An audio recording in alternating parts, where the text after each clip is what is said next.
कल नागालैंड में एक बहुत ही दुखद घटना घटी है। इस घटना में फौज की तरफ से गोलीबारी हुई, जिसके अंदर 14 सिविलियंस जो हैं मारे गए हैं। बहुत ही दुखद वाकया है ये नागालैंड में तिजित गांव के अंदर ये हुआ वाकया।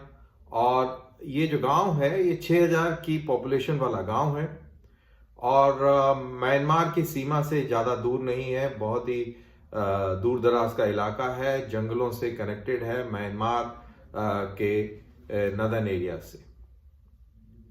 यहाँ पर एक बोलेरो में ये बैठकर कुछ लोग अपने काम से गांव की ओर जा रहे थे और एक गलत इंफॉर्मेशन जो कि सेना को प्राप्त हुई और उस इंफॉर्मेशन के बेसिस पर एक एम्बुश लगाया गया और इस एम्बुश में ये बेचारे 14 सिविलियंस मारे गए।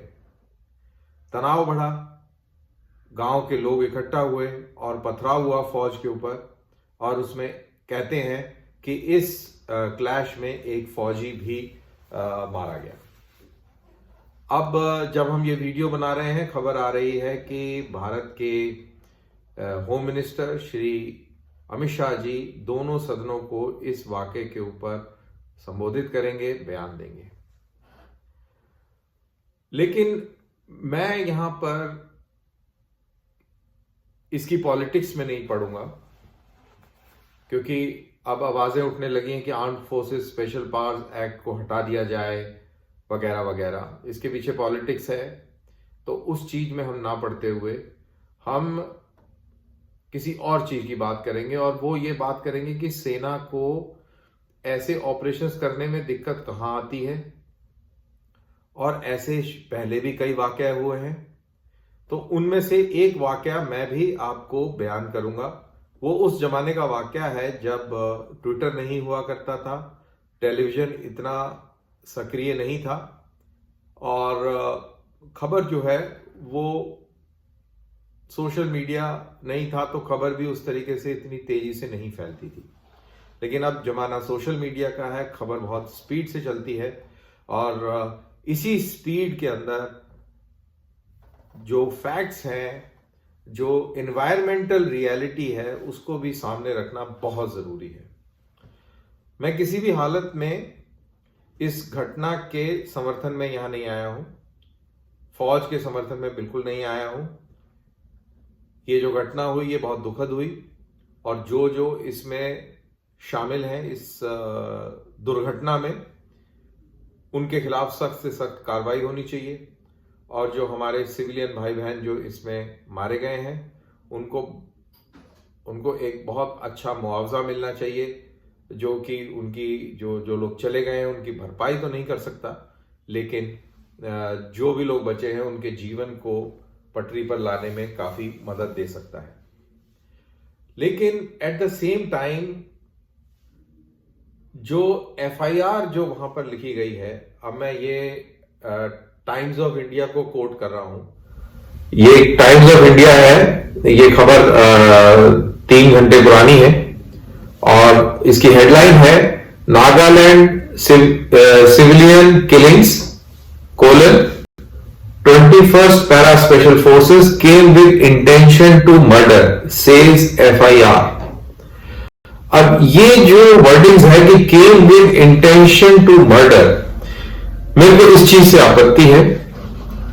कोई भी फौजी और कोई भी फौजी यूनिट इस तरीके की मंशा बनाकर और कभी भी मैदान जंग में नहीं उतरते हैं। ये बिल्कुल एक आइडेंटिटी, मिस्टेकन आइडेंटिटी वाली कहानी है। ये एक रॉन्ग इंफॉर्मेशन से एक गलत ऑपरेशन हुआ, ये उसकी एक मिसाल है। और अब मैं आपको एक और मिसाल देता हूं जिसने कभी हेडलाइंस नहीं बनाई। इस घटना में जो मैं आपको बयान कर रहा हूं ये 1998 की बात है, ये 98-97 की बात है, मेरे ख्याल से 98 की ही बात है, जून जुलाई की। ये घटना कश्मीर घाटी में घटी, कुपवाड़ा डिस्ट्रिक्ट में। और कुपवाड़ा डिस्ट्रिक्ट में हफरूडा जंगलों के नाम से एक इलाका है, हफरूडा फॉरेस्ट। यहां पर बहुत घना घना जंगल है और यहां पर अधिकतर आपको पाकिस्तानी टेररिस्ट जो है हाइड आउट बनाकर रहते हैं, वहां पाए जाते हैं। क्योंकि लोकल्स तो गांव में मर्ज हो जाते हैं, लेकिन जो पाकिस्तानी टेररिस्ट हैं उनको मजबूरन जंगलों में ही रहना पड़ता है। तो एक खबर मिली कि एक पाकिस्तानी आतंकवादियों का ट्रैक, अब ये वहां के लोकल भाषा में इसको ट्रैक बोला जाता है, मेरे ख्याल से ये ट्रैक शब्द भी ये पाकिस्तानी टर्मिनोलॉजी है, क्योंकि इंडियन टर्मिनोलॉजी में ट्रैक कहीं नहीं होता है। हम लोग ट्रैक शब्द का इस्तेमाल नहीं करते हैं, ये जनरली आतंकवादी ही जो है वो इस शब्द का इस्तेमाल करते हैं। ट्रैक का मतलब है कि 8-10 लोगों का एक छोटा टोला जो एक जगह से दूसरी जगह जाए, उसको ये लोग ट्रैक बोलते हैं। तो खबर आई कि एक 6 से 7 लोगों का, पाकिस्तानी आतंकवादियों का एक ट्रैक इन्फिल्ट्रेशन करके और कश्मीर में दाखिल हो रहा है, और वो फलाने दिन सुबह सूरज उगने से पहले एक फलाने रास्ते से गुजरेगा और उसको लेके आने वाला गाइड XYZ है, और इसी गाइड की तरफ से ये इंफॉर्मेशन आई है। गाइड कॉम्प्रोमाइज्ड है और इसी इंफॉर्मेशन के तहत ये एक ऑपरेशन प्लान किया गया। उसके अंदर भी पैरा कमांडो, जैसे ये 21 पैरा है, ऐसे ही एक पैरा कमांडो यूनिट, उसमें उसके लोग शामिल थे, बहुत ही हाईली ट्रेन्ड, बहुत ही क्रैक सोल्जर्स। तो इन्होंने ये प्लान किया। अब क्योंकि ये कम तादाद में थे, तो इन्होंने मेन रास्ते के ऊपर एम्बुश लगाया, और प्लानिंग ये थी कि अगर ये एम्बुश से कुछ लोग जो बच के भाग के निकलते हैं तो वो तितर बितर होंगे, कोई दाहिने जाएगा, कोई बाएं जाएगा। तो इन रास्तों पर भी छोटे छोटे एम्बुशेस की जरूरत है, और उसमें राष्ट्रीय राइफल के लोग लगाए गए, जवान लगाए गए। अब क्या हुआ कि सुबह सुबह का वक्त था, करीब 5:30 बज रहे होंगे। पहाड़ी इलाका है तो धूप, सूरज निकल चुका था लेकिन उसकी धूप अभी पड़ना शुरू नहीं हुई थी, छाया था, जंगली इलाका था, और ये लोग अपने एम्बुश में तैयार बैठे हुए थे। तभी ये देखते हैं कि एक ट्रैक आ रहा है। उस ट्रैक में जो लीडिंग आदमी है उसकी दाढ़ी है लंबी, बाल भी लंबे हैं, और लंबा चौड़ा गोरे रंग का एक आदमी कॉम्बैट ड्रेस और सलवार कमीज, कॉम्बैट जैकेट, सलवार कमीज और AK-47 लेकर वो आ रहा है। ये सामने से ये दृश्य नजर आ रहा है, और उसके पीछे 8-10 लोग जो भी हैं, जितने भी हैं, वो पीछे चलते चले आ रहे हैं। उन सब के बाल लंबे हैं, दाढ़ियां हैं, और वो इसी तरीके से चल रहे हैं। इनका इंतजार करा गया कि ये मार की रेंज में आए, ये मार की रेंज में आए, और पैरा कमांडोज ने एक बहुत ही घातक एम्बुश को इनिशिएट कर दिया।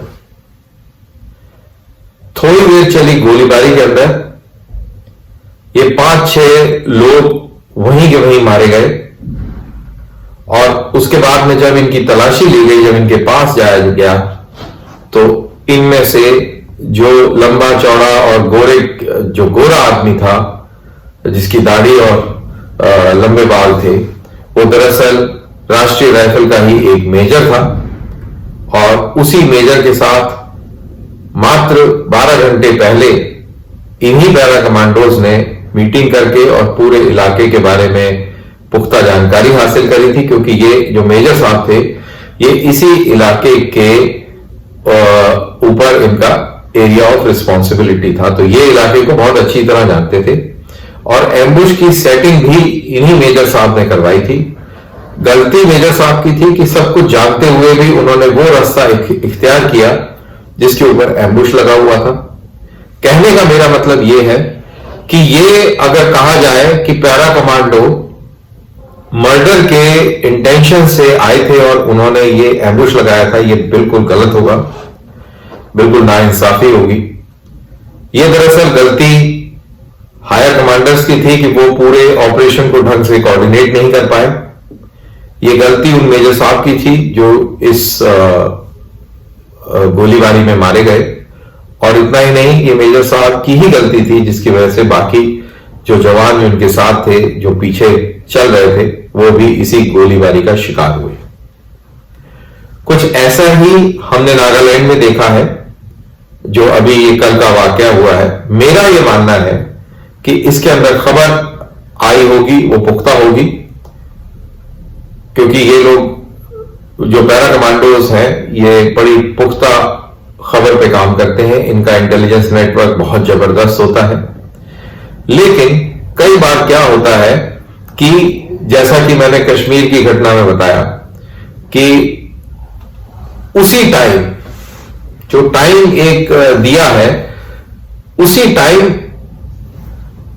मासूम लोग उसी रास्ते से गुजरते हैं, और जो घात लगा के बैठा है, जो इतनी तैयारी करके बैठा है, उसको लगता है कि ये वही है, क्योंकि समय अगर आपके हैंडलर ने, आपके गाइड ने बोला है कि मैं सवेरे 5:30 बजे इनको ट्रैक को लेकर उस इलाके से निकलूंगा, तो मान लीजिए कि उस 5:30 बजे के वक्त में कोई और आ जाए, जैसे यहां पर मेजर साहब आ गए, और उस वाले वाकयात में यह भी बाद में निकल के आया कि वो जो असली जो ट्रैक था वो बिल्कुल इनके पीछे था। जब फायरिंग हुई तो वो भाग के और वो हफरूडा के जंगलों में घुस गया, उसकी और ट्रैकिंग हुई, और कुछ दिनों के बाद वो लोग भी मारे गए।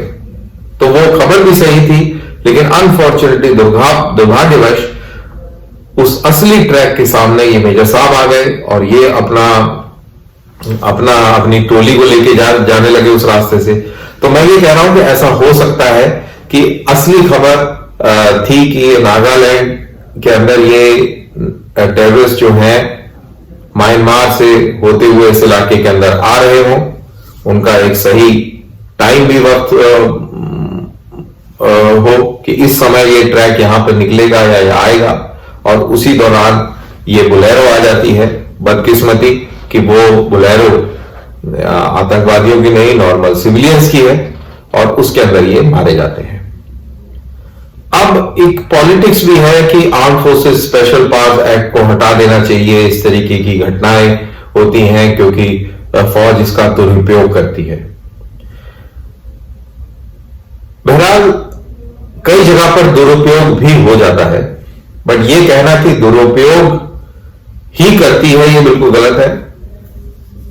100% में मुश्किल से 0.01% कोई इसका दुरुपयोग करता होगा।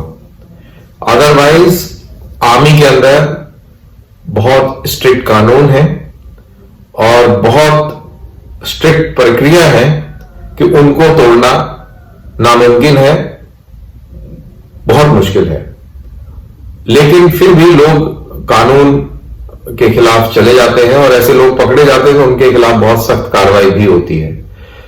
लेकिन arm forces special powers act को अगर हटा दिया गया तो उससे देश की सुरक्षा पर एक आंच आएगी, इंटरनल सिक्योरिटी को डील करने में प्रॉब्लम खड़ी होगी।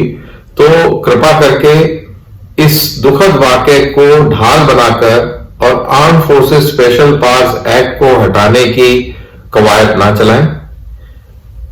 अगर आपने कवायद चलानी है, देश हित में कवायद चलानी है, तो arm forces special powers act को और मजबूत करने की बात करें, मोर अकाउंटेबल करने की बात करें, मोर ट्रांसपेरेंट बनाने की बात करें। तो यही मैं आज इस नागालैंड की घटना के बारे में कहूंगा। आप इस वीडियो को प्लीज शेयर कीजिए, जिससे कि ये मैसेज जो है ज्यादा से ज्यादा लोगों के पास पहुंचे। बहुत बहुत शुक्रिया। जय हिंद।